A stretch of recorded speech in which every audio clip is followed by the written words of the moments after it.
Hello, everyone. So welcome to this webinar.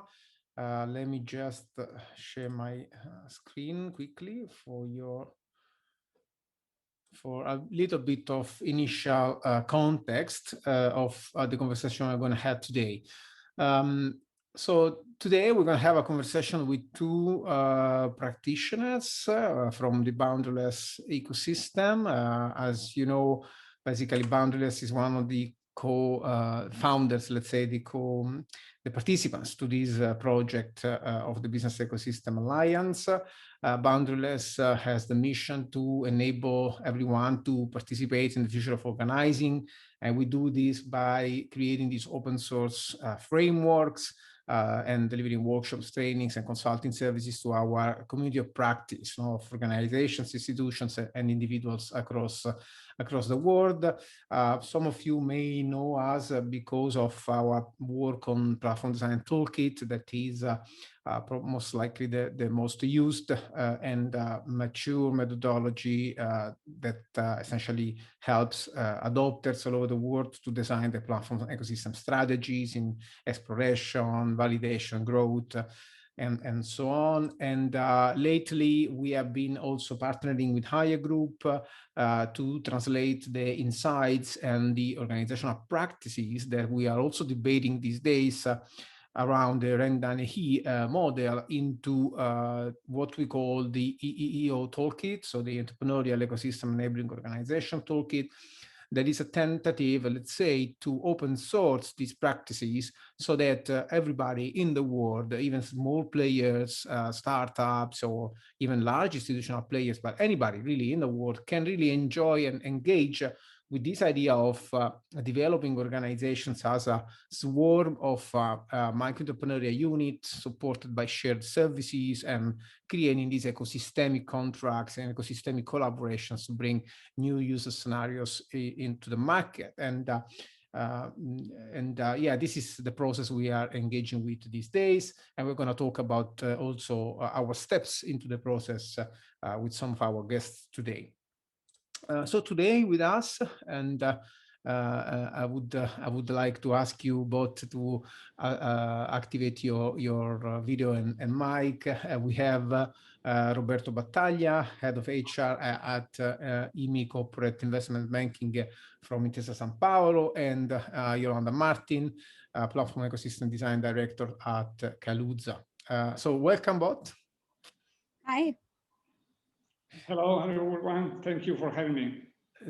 Thank you both for spending some time with us today. So without further ado, let me stop the sharing and so that we can focus on the conversation. So first of all, thanks again for joining us. I think this is an interesting and important session because we are going to talk about real experiences of essentially integrating these practices of platforms and ecosystem thinking into real businesses, real business processes, real organizations, and so on. So the first question I would like to start from is for it's for both of you, but I would start from Yolanda.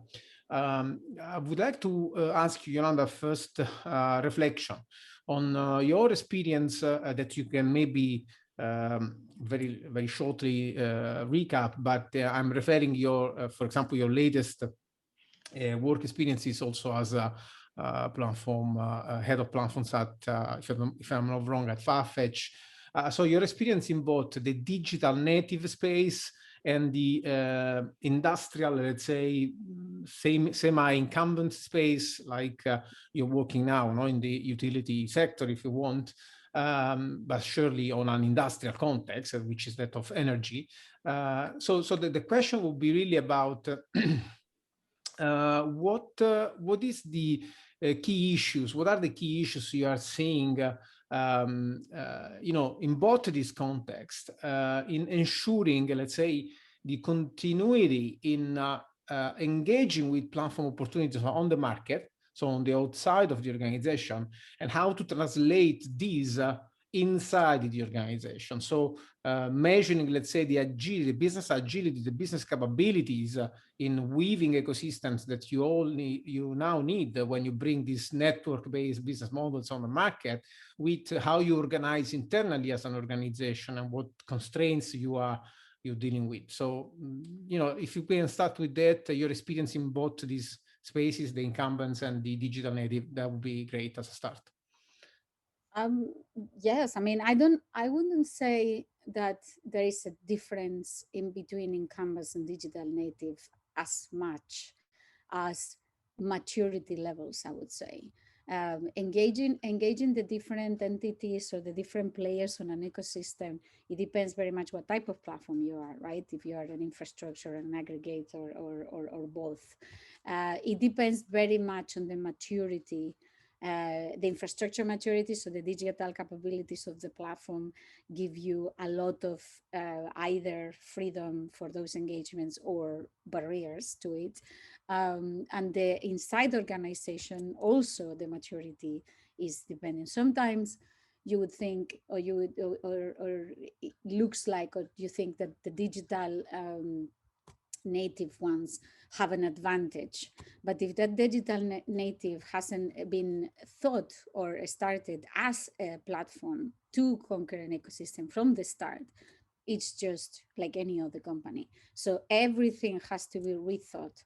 Everything has to be reshaped when taking that journey, because the organizational structures are just not there. And it doesn't really matter what type of company you are. It's just that level of maturity. Everybody has to start by changing and shaping the platform thinking of the organization, which is, as you well know, one of the hardest parts of the beginning of the journey, just getting everybody to start thinking like a platform. And you could argue that if you do a good organizational design with a platform in mind, that thinking kind of comes attached to it. But sometimes, or most times, it doesn't. If you try to organize the company as a platform and everybody is not on the same page on platform thinking, it really gets very confusing for the people. So, you have to start with, okay, this is what we want to do. This is where we want to go. Do you all know what part you play on this new approach to our business?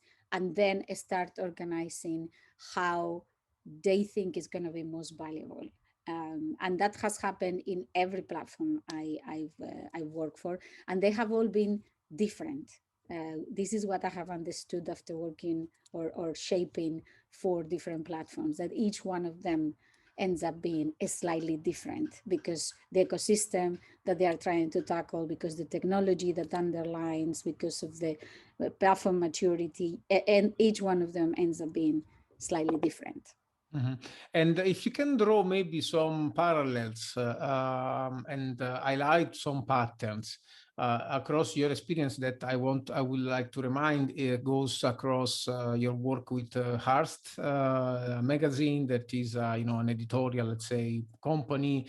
Then Farfetch, this huge multi-billion dollar marketplace, let's say, for fashion, or platform to empower fashion designers and traders. And now with your work with Calusa in the context of energy providers, what are the major patterns that you see in terms of, if not the organizational transformations that embracing this mindset has required, what would have been needed in terms of organizational restructuring from your point of view? Because sometimes we believe that bringing platform thinking and ecosystems thinking inside an organization is about creating a platform function, an ecosystem function. This is a conversation we had several times. So I would like you to, let's say, debunk this myth that it's enough to hire an head of platform to become a platform organization. And so what would be your point? I mean, I wish it was that easy. Otherwise, all the platforms I've worked with, they will have magically reorganized the day I started. But usually getting somebody like me, a platform director or head of platform, or whatnot, doesn't solve the problem. We're usually there because we bring the frameworks to allow for that change to happen, and the knowledge to kind of articulate those steps that need to happen to assess or audit the level of maturity of the platform, and then go, right, this is where we are now, this is all the steps that we need to take, right? We need to change mindsets, reorganize teams, recategorize our products, and rethink our infrastructure and so on. But everything is layers, right? And the pattern that I have seen in every company, and I've worked also in finance, replatforming Banco Santander, and very briefly on Canonical, taking the Ubuntu operating system to mobile. So I have almost experience almost in every kind of industry.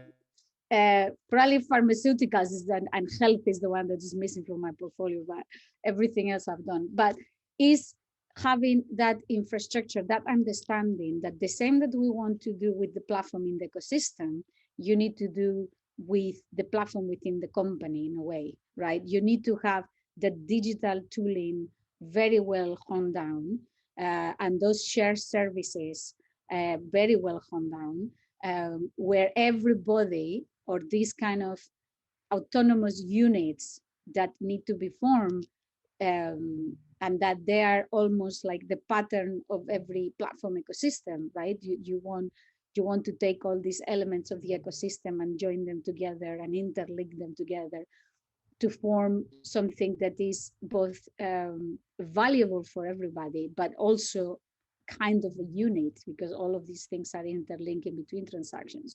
So the same thinking is almost like a training of how it's going to work in the ecosystem that needs to happen internally in the platform. You don't have the infrastructure, the technical infrastructure, the APIs, the technical documentation, your onboarding materials, your internal documentation, all of this kind of very well organized. And you don't have the layer in the middle of services and crossed operational teams that understand the dependencies of one and the others and link between them, right? So you have your billing teams understand very well your engagement team and understands very well how it works with your acquisition teams and so on and so forth.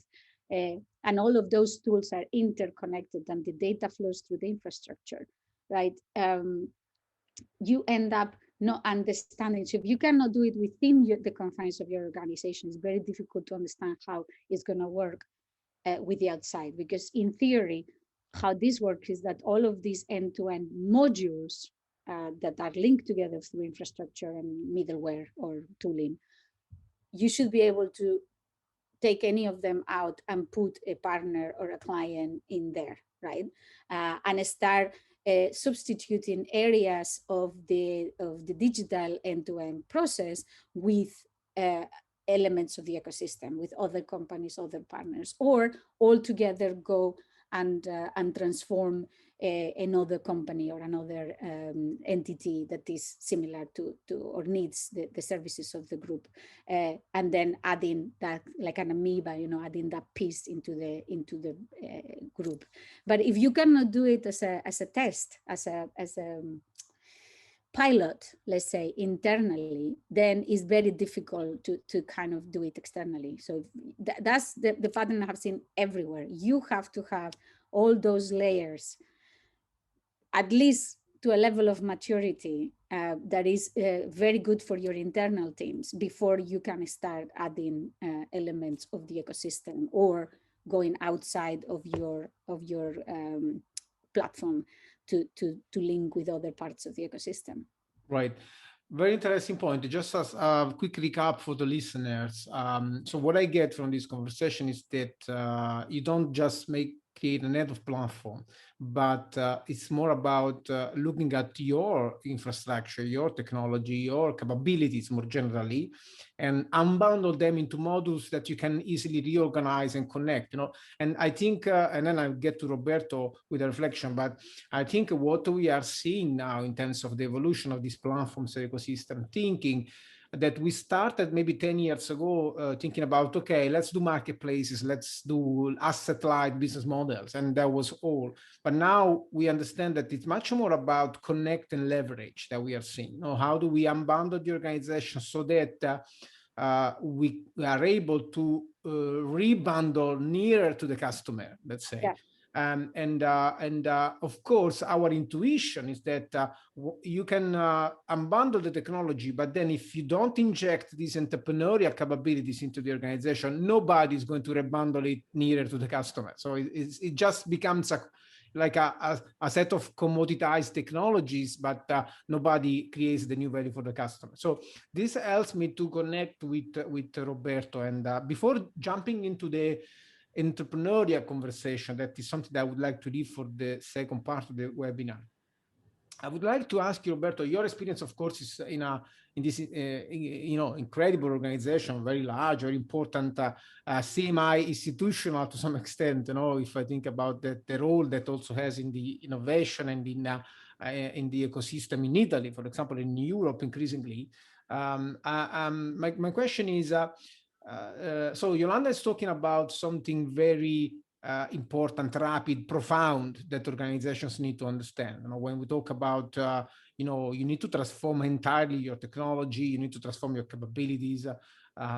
So the question is, how do we, let's say, put together these 2 points of view? On one hand, the need to start from the basic and this daunting dimension, the daunting sides of transforming an incumbent organization in this way, versus what is happening on the market with this direct to customer OTTs and so on, essentially cutting pieces from the market of incumbents by getting to the customers easily without so many constraints. You know, so my question would be: are the incumbents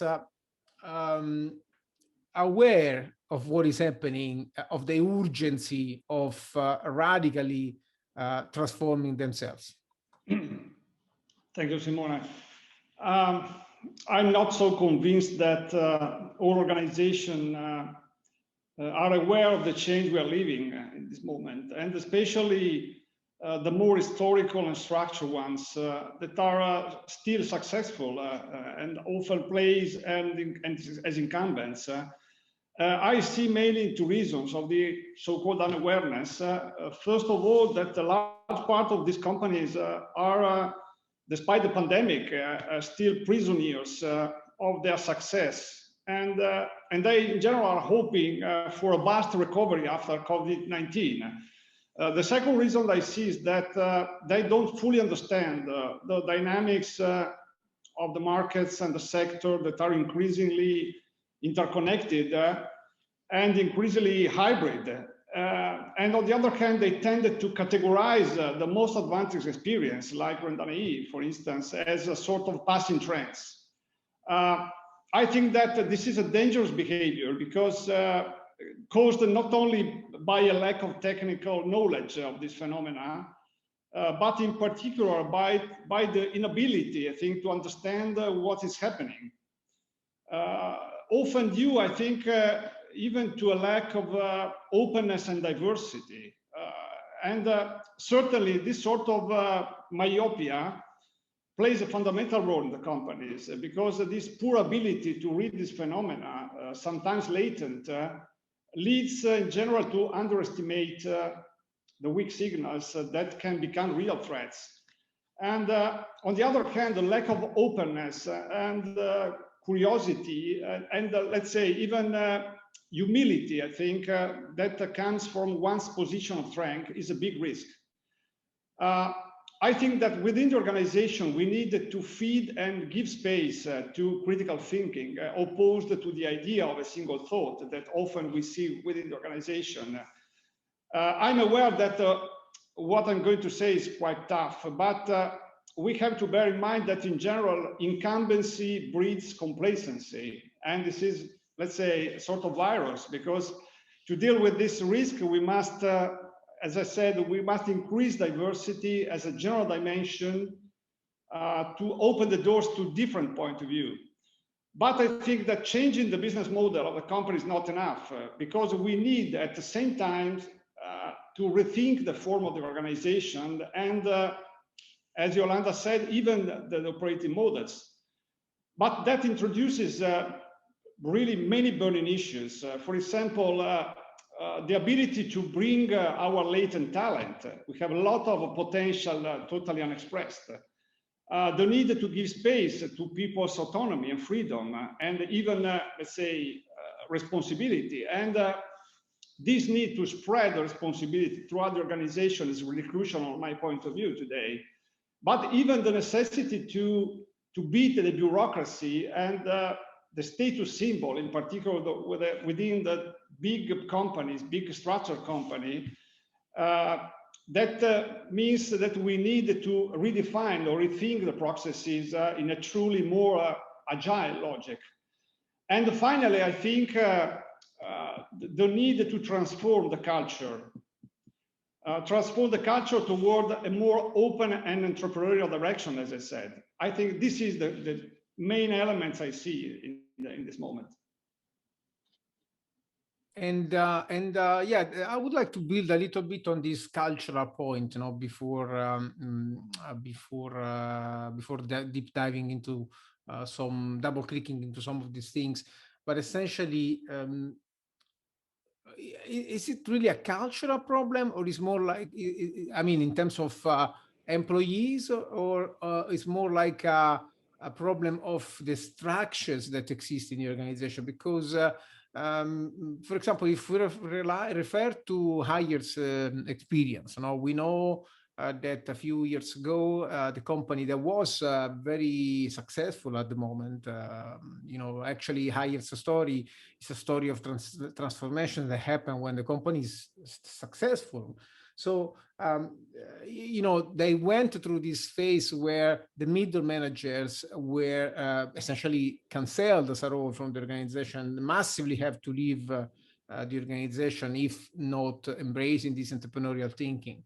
So the question for you will be, and I know you have been working a lot, for example, on internal startup programs. You also wrote this fantastic book that many in Italy are now reading about becoming a startup into the big company. So is it more a cultural element in the employees, or is it more like the power structures, like the management, the enroached bureaucracies inside organizations that actively, let's say, become a break, you know, to the transformation into a more more, I would say, autonomous set of teams that can really explore market opportunities. So it's more like a question of in terms of cultural elements in the employees or into the power structures.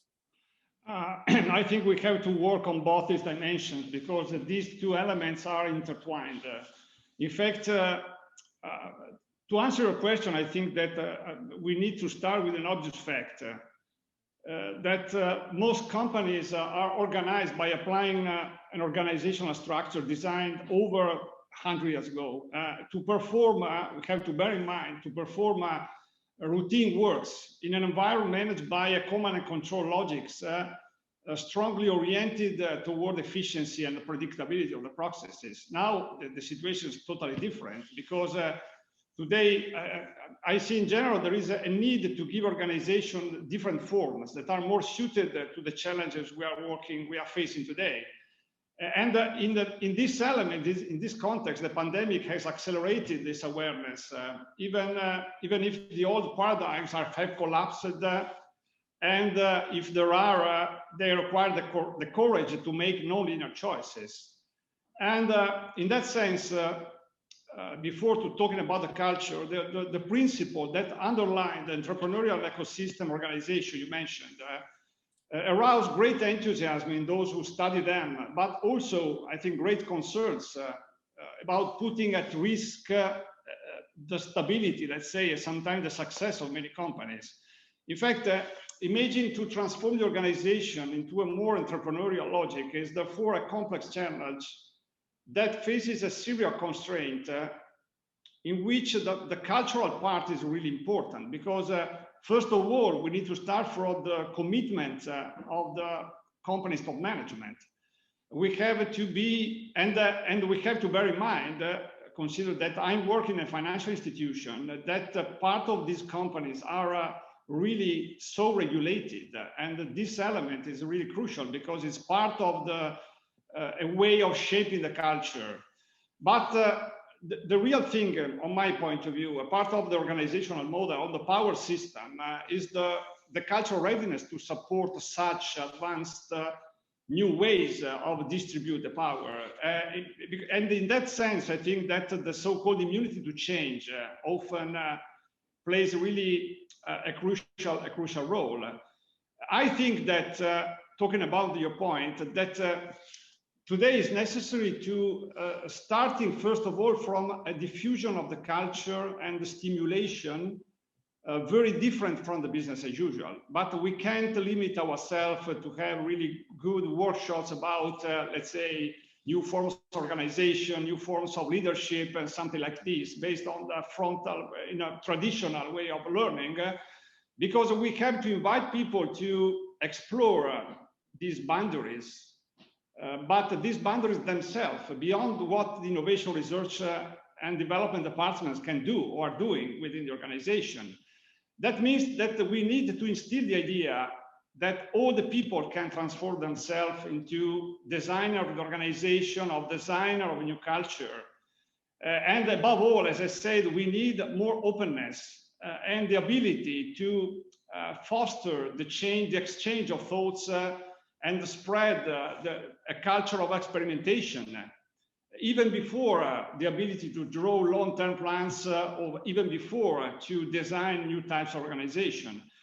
In short, the idea of that, the fear of losing the control, that in a financial institution is really a crucial element, as you imagine, seems to be one of the most important threats deriving from the adoption of these models in which the power is distributed. But I believe that in this perspective, today must be addressed, not, let's say, with a copy and paste of a successful model, such as Rendanei, that is really successful, really fascinating on my point of view, but with a realistic analysis of the context and of the corporate culture at the starting point, and above all, of the strategic direction we want to undertake.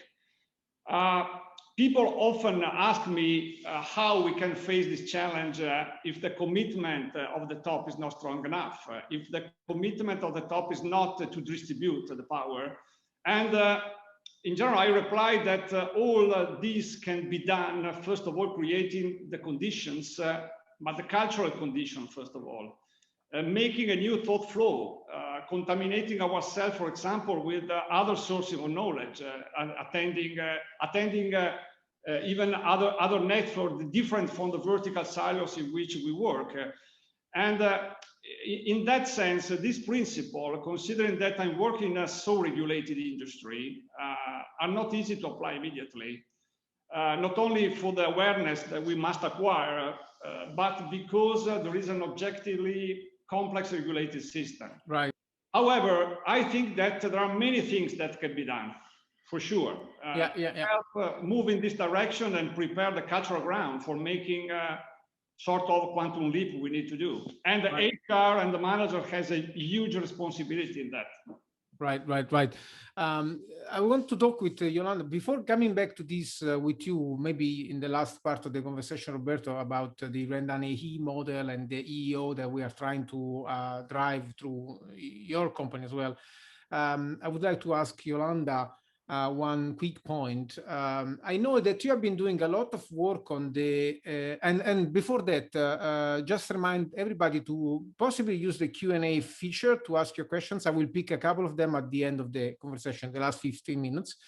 But one question for you, Yolanda, is, since you have been talking about, for example, the need to create interfaces, which I believe is essential, no, to understand really the organization of the future, because all of this work we are doing with the Rendanei and the Entrepreneurial Ecosystem Enabling Organization and other similar models like Zappos and all the companies that are doing similar things are all about really increasing the number of interfaces that exist in your organization. Amazon has become famous for that. 10 years ago, Bezos says, everything is going to have an interface. And this has created so much innovations into the Amazon ecosystem, because once, as you said, once you have an interface, it's no more about the monopoly that exists internally into siloed organizations. It becomes a market-driven interaction, a contract-driven interactions between all the units in the organization. So this narrative can be fairly terrifying for people, because suddenly you are on the market. Yesterday I was behind my desk, just doing my job, being told what to do, and now I'm on the market. How can I do that?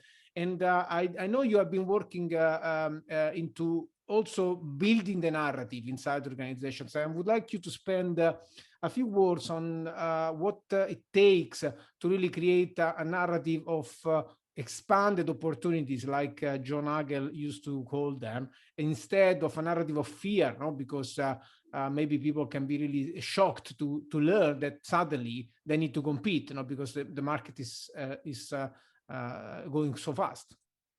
Yes, that's what I was saying earlier about the mindset and the changing from, I work in a company to I am a shaper in a platform, right? That change of getting that platform mindset is probably one of the hardest things to do, or one of the most probably overlooked parts into the process of becoming a platform. But again, the two things that I was saying go hand in hand. So you were talking about being monolithic and be able to become modular and having those interfaces. Those interfaces come from, because we're talking about digital platforms, right? Most of the time when we're talking about platforms, we talk about digital platforms, not only social or geographical platforms. We're talking about the digital ones we're dealing with. The technology is very important. So data models and APIs, the whole conquer of Amazon was when Bezos came and say, either you write it on an API or you're out, right? Everything, every module, every unit, every part of the company has to have their APIs, because that's how they interface with each other, which also allow to interface with the outside world, right? Because it's exactly the same language of interfacing. So as I said, the two things come together, but changing that mindset of I sit comfortably in my chair and I work for a salary and all I have to do is follow orders and not to think too much. And I have my OKRs and my KRs, and these are my incentives and my targets and whatnot. Two, I am a shaper. And every decision I make on my everyday work affects the whole of the platform, because all of these interconnections. Changing that mindset is crucial when you are building teams for platform companies, because every decision, what maturity you apply when you're writing those APIs, what level of depth you put into the documentation of those APIs, how you hire, how you onboard people into the company. Because as you said, suddenly when you are, I don't know, in the team of whatever unit of within the company, let's say the team that does chatbots, and there is a real risk that if your product is not competitive enough, even within the organization, you'll be taken out and substituted by an external company or a partner that does that better than you do. It creates two things: both a fear if you haven't actually mature enough that idea of platform shaper or autonomous module or business unit or whatever, however you want to call it, entrepreneurship and autonomy. It creates a terrible fear, or it creates an incredible opportunity and a freedom of going, actually, I believe very much on the piece that we are doing. I think that is as competitive as the rest of the market. I'm going to, create a business case, a P&L, and I'm going to demonstrate to the company that, our feature is as good as whatever you can get out there in the market, or better, because we are already interlaced. And the power of those interconnections is huge, right? You might have a better product out there, but integrating it within the rest of the platform of the ecosystem might not be as good as what you already have. So as I said, both parts, the infrastructure part or the shared services part, is really important, because you can have the entrepreneurial mentality and the shapers mindset, and the technology and the services fail you, or the other way around. You might have the technology and the services there and all the infrastructure available, and the mindset's failure because the people is just not ready to have the type of responsibility. So both things are hand in hand, 100%. And you have seen this playing out, right? So you have seen units in the organization suddenly having to deal with profit and loss and restructuring themselves as product and service providers. How did it work? Can you make maybe one example or share one key reflection on, how an existing unit transforms to become really autonomous in terms of market performance and profit and loss management, because this is an essential topic for also in the R&D story and in the entrepreneurial ecosystem enabling organization story. Well, you have to either bring people within the company to start educating teams that you might be lucky and have already entrepreneurs within your product teams, which happens, right? If you have hired from startups and so on, there is always a percentage of already entrepreneurial mindset people within any company. If you're lucky, you get 70-80%. If not so lucky, maybe you get 20-30%. If you're really a very traditional older company, like when I was at Hearst, 100-year-old publishing company, you might get even less than 20%. But you use those to advocate for that mindset. You bring people to train people into entrepreneurial thinking, and then start putting frameworks around. Hey, you need to write your own business case for your department. Here is a template for business case. Here are educational videos of how to write a business case. Hey, this is a P&L. This is how you write a P&L. These are examples of P&Ls, and you just educate people over and over. I've gone through this so many times. We've done it in every single company recently. Now in Kaluza, the teams take to it very well. Various levels of success when it comes to writing a successful business case, or getting, suddenly budgets organized, or competitive analysis and markets analysis of your modules, and so on and so forth. Suddenly they have to think a lot wider, and is what we have talked so many times, Simone, about context. And you need to learn your ecosystem. You need to understand what you are dealing with. Even if you are just a unit. So many companies, those units are used to get that information from the top, or from a research team, or from a market team, or from the commercial team. And suddenly it's part of your unit responsibility to know your competitors for that particular thing. What they charge for licensing, what is their business models, what are their operational models, what is their SLAs, and so on and so forth. Right. And the responsibility and the amount of work added is quite a lot. So you need to be prepared as a company to support those teams. That's why I was saying, the support, the services, the shared services is very important. Support those teams with either the right hires to start, getting data analysts and business analysts and bigger finance team that can help every team to understand how budgets work. They distribute your budgets. The budget is not centralized anymore. It's kind of distributed, and the change is so dramatic, and everybody needs to be on board with it, and bringing people to support all of those changes. And grow the teams accordingly. Understand that, if you have had a product team with a product manager, a product designer, and 5 developers, and suddenly you want to make that into a business unit, or or an entrepreneurial autonomous team, you need more things inside there.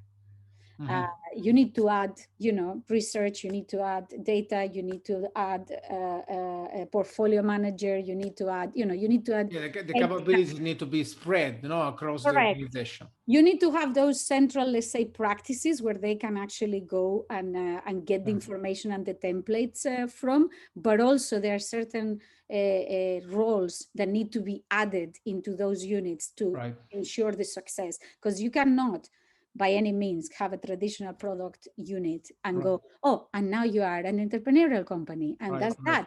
Fly! Ain't gonna happen. It's just, you can give them wings, but you also have to make sure that the training for flying is over there, more materials. But I think this resonates a lot with the work that we are doing, for example, and the experience of Ren and he, where there are, and I would like to jump on this with Roberto, because we are actively working together into such a transformation these days, a little bit, moving our first steps into Intesa, and I must say also boundaryless, as some of you know, it's and our listeners may be interested in these. We are also a small company of 10, more or less. We are transitioning into a entrepreneurial ecosystem enabling organization. So we're figuring out our micro enterprises, what they are, how they interact with each other. And we're also going through this dual mode, like evolving from one to another and learning our way through the process. But for Roberta, I would like to ask you essentially what we see in these processes of transformation towards entrepreneurial organizing is that some elements, some templates, if you want, some artifacts are really important, because otherwise it's hard to start from anywhere. And we see that there are at least these three types of artifacts that occur. So this entrepreneurial unit, so profit and loss pushed to the unit, and then some centralized services that Yolanda also mentioned, not just the educational ones, but also maybe HR or IT or legal aspects, and I can imagine a bank. So in your experience, in the first steps, we are moving through adopting an entrepreneurial ecosystem enabling organization pattern, and the lesson learned from Rendane here as well. What do you see really emerging as a pattern? What do you see really as a common approach or framework that seems to stand the process of adopting this into the reality of work?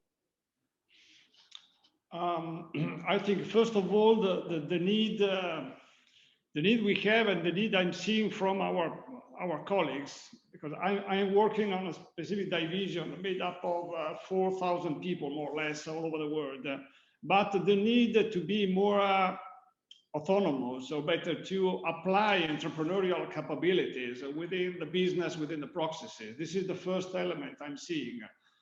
A part of that, this is quite good, because our luck is that in our department, in our division, we have really a lot of, let's say, sophisticated human capital. And this is an important element to start with these type of ideas. But the second element is a sort of cultural constraint we have, because all these intelligences are working within a framework that is first of all, as I said, regulated. And as you know, regulation means to be prudent, to be risk averse, to be sometimes linked to different types of considering your development and the development of the business. That means an organizational structure that is more like a pyramid on the castle instead of a rainforest, instead of something, a swarm. And this is the real challenge, because people need to be more autonomous, to be more able to take the initiative. This is an important element to start with, but it's not enough, because we have to give them the ability, the possibility to experiment and test different ways of organizing, in which the hierarchy, that is a real constraint, because sometimes the regulator establishes these rules, but the hierarchies sometimes are really a sort of status symbol for the people. Breaking down this barrier means give them the opportunity and the possibility to experiment in ways to test not only in the lab, but in some new business, for instance, these type of approaches. It's not an easy path because of the culture, as I said, but I think it's possible. And to do that, when I thought about creating the condition, I think we have not only, as I said, working on training, we have to give them the opportunity in the reality to express and to practice these entrepreneurial skills and challenges. In that sense, 4 years ago, we started an entrepreneurial initiative called UP, that means Unlock Potential, which I described in this book that Simone mentioned, which aims to stimulate the acquisition of entrepreneurial mindset within an organization and above all to act, as I said, entrepreneurial behavior. This helps not only to accelerate the innovation processes, obviously, in a more open logic, but also allows to accelerate the acquisition of skills and mindset in a more entrepreneurial direction. All the skills you know about an entrepreneur, such as spirit of initiative, risk-taking, collaboration, and even resilience to failures. These are really important things because this platform is not only a way to give the intelligence the opportunity to have fun, let's say, but it's really an important lever, important premise to prepare the organization to face this tough challenge, because we have to deal with rules, we have to deal with policies, even we have to do with habits and culture. In that sense, I think I'm quite confident about the opportunities we have, because we have to deal with these constraints. But on the other hand, I see a lot of energy in the people in doing things, in making things happen. That's the reason why I think it's interesting to spread out to all the organization this way of thinking. That, as I said, is not only a way to apply a successful model, but even to finding the ways to face the different culture within the organization, trying to do something sometimes originated not in particular by the top management, even by the middle management, that the people that have the willingness to try something different and to express their full potential. Yeah. This lets me to connect with the last couple of points, also piggybacking on the questions that we received. But again, I want to do a quick picture for the listener. So what we are learning from this conversation, and it's that, transforming into a platform ecosystem organization deals with essentially unbundling the technology, modularizing the capabilities, and then pushing the possibility for creating entrepreneurial initiatives and distributing profit and loss in the organization.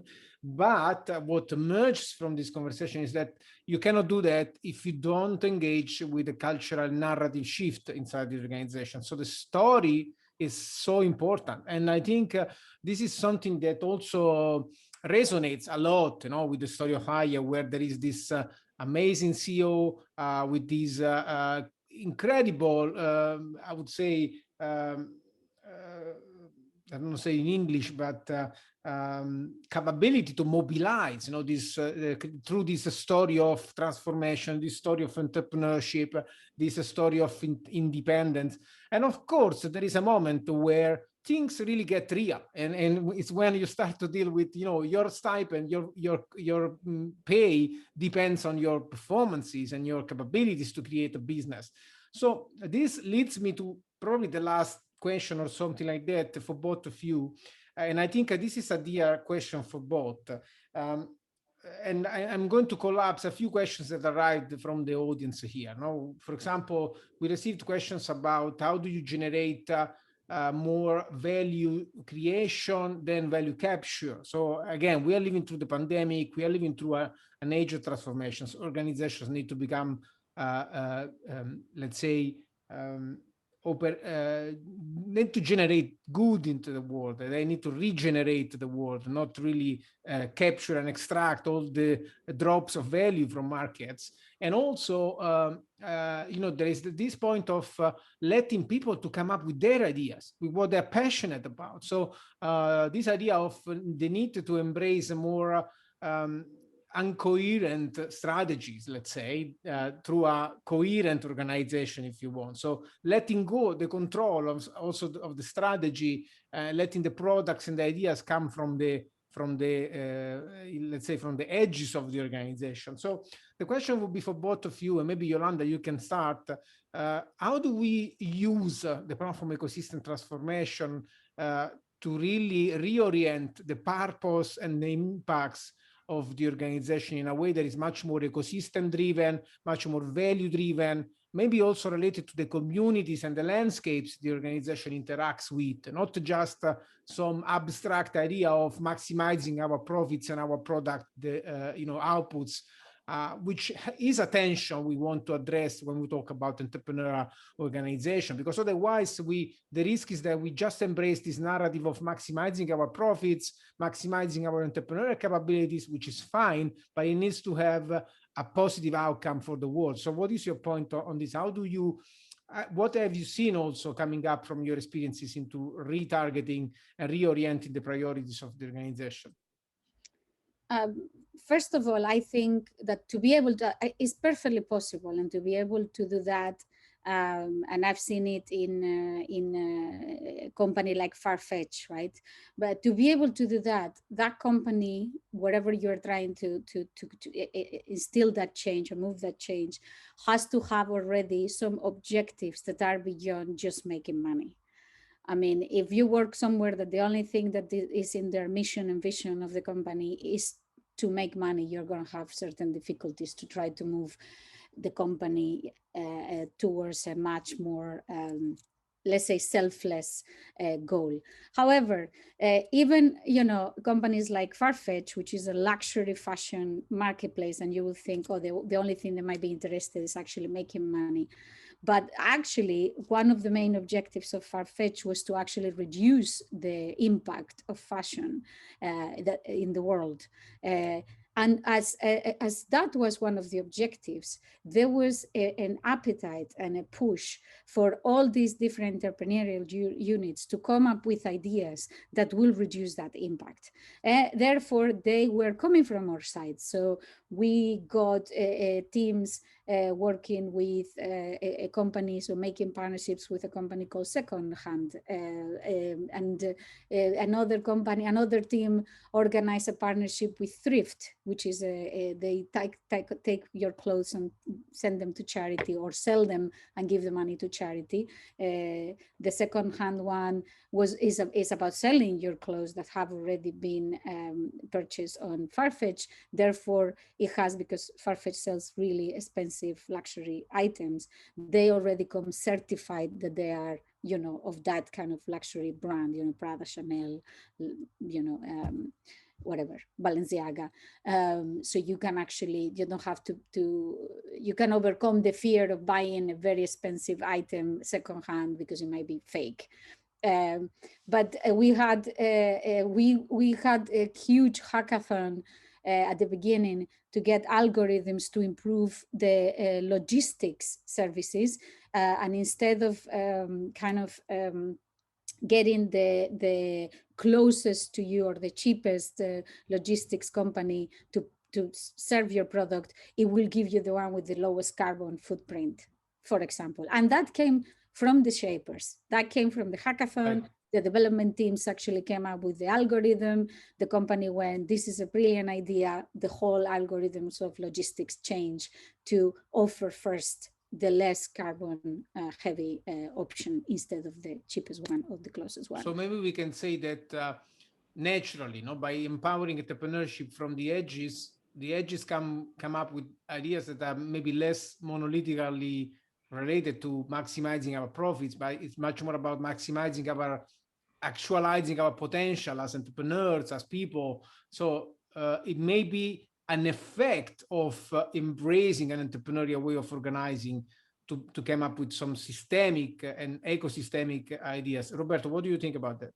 I totally agree about this vision, because I would like to give you an example about what we are doing within this platform, with this entrepreneurial platform. There are a lot of people in this period that are launching challenges about the need that we have to find new ways to aid our country really beyond the financial support we are providing to the companies in Italy, and not only, but even the government. And this idea to help the society in general in different ways that could become different ways of doing business is really incredible, because here I'm seeing not only the solidarity about this really tragic moment, but really the idea that that are connecting the intelligence in finding new ways to do business. In that sense, I think that these approaches, these entrepreneurial approaches, ecosystemic approaches, can change the business model and vice versa. Okay. And I think this is really magic, because we can not only leverage the intelligence we have within the organization, but the hidden part of this intelligence, giving them a territory of expression that I wrote in the book, in finding new ways and even in linking the real values of the company together with the personal values of the people, in particular for the young generation. I think this is really, really a good approach to leverage to the different, in a different direction, to give a different role to a financial institution like us. Yeah, it's incredibly powerful, incredibly important. I mean, now Calusa has been born exactly to do that. The company I am now is there to provide the technology to help the energy ecosystem, which is obviously, as we know, and how the planet is going on, to achieve the plan zero. So the whole company's vision and mission is related to empowering and supplying the technology for all of these companies on the energy ecosystem to actually achieve that carbon zero targets, and is the core of the company. So everybody is all the time buzzing with new ideas and coming up with different ways that you know it can happen, and how we are as a group, not only Calusa, which is the technology branch of Obo Energy, but Obo Energy as a whole group is coming all the time with different ways of achieving that goal, and is heavily rewarded to think that way, and to come up with new ideas and new processes, so new tools, new APIs, new anything that could help anyone to achieve that goal. And as a result, we're being contacted by you know, some of the biggest pollutants in the world, because they want to change their ways, and they need, you know, they need support and they need help to make that move from, you know, carbon and you know, fossil fuels into renewables and energy that is clean. So there's, you know, as I said, if it's in the core of your company, absolutely. If it's something that everybody's moving, and as you said, Roberto, you know, the world has changed so much in the last year.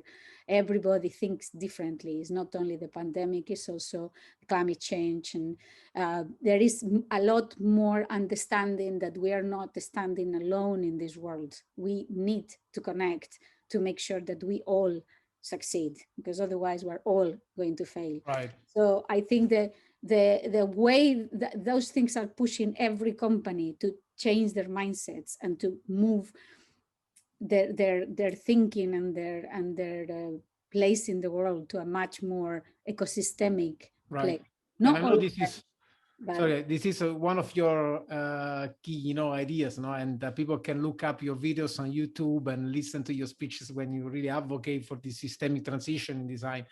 So before closing, I would like to make a quick recap, because we have just 1 minute to go, of the insights from this conversation. First of all, to become a real platform ecosystem organization, you need to unbundle and modularize the technology and the capabilities in the organization. So you need to prepare the terrain, let's say, for the flourishing of the rebundling nearer to the customer. Then you need to create this positive narrative of transformation, and be sure that everybody's included, and that you educate people to take risk, accept failure, and unlearn and relearn a different way to participate in the organization. And then you need to then distribute the entrepreneurship and the P&L inside the organization without fear, because that's how you really reduce the bureaucracy in the organization. You know, there is no other the opportunity no other way. And an interesting point, of course, we raised, it needs to be inside and outside, because the interesting thing is that when you create the interface, suddenly what is inside and what is outside, it's the same, so your organization suddenly becomes much bigger than it is. And finally, this distribution of capabilities to create business model change and innovations is that the thing that is going to enable a real transition in terms of more systemic, more ecosystemic business models, less profit-oriented, much more actualization-oriented. No? So I think this was another essential insight. Before we close the panel, I want to just remind our listeners that Boundaryless is running this masterclass in April. We teach the RAND&A organizational model and this open sourcing into the entrepreneurial ecosystem enabling organization toolkit, where we also collate some insights from other pioneering organizations that are moving across the same line. So capture this discount. If you don't make it on time, just reach out to me. And there's also the same discount available for you for our certification bootcamp on platform and ecosystems and ecosystem design. Our certification is pretty famous. More than 150 people have been certified already all over the world. So don't lose these opportunities to join us. Having said that, I would really like to again thank you both for your incredible contribution, for working with us, with Boundaryless, for exchanging your insights with the Business Ecosystem Alliance, and also helping the team for the event, for having given us this opportunity to share everything with our listeners. So thanks very much, both of you. Thank you. Thank you. Thank you very much.